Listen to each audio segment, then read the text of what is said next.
যাই আমি যেটা দেখতে পাচ্ছি, একটা মাজলুম দলের উপরে আকীদা এই শব্দটা নিয়ে জুলুম করা হচ্ছে, বিশেষ করে বাংলাদেশ এই দেশে। আমি অন্যান্য দেশে যেয়ে পাইনি, ভারতে গেছি বহু জায়গায়, না এ শব্দ তারা তোলে না। পাকিস্তানে গেছি পাইনি।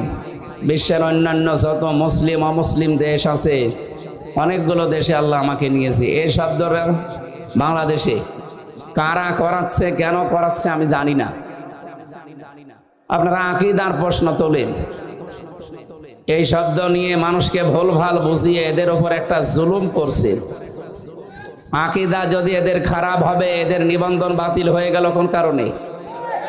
এদের আকীদা তো ওইটা, কোরআনে কারিমে আল্লাহ আন্নাল কুওয়াতা লিল্লাহি জামিআ দিয়েছেন, সব ক্ষমতার উৎসকে বাংলাদেশ জামাত ইসলামী। এটা রাজনৈতিক মঞ্চ না, কিন্তু একটা বিষয় পরিষ্কার করার জন্য বলছি।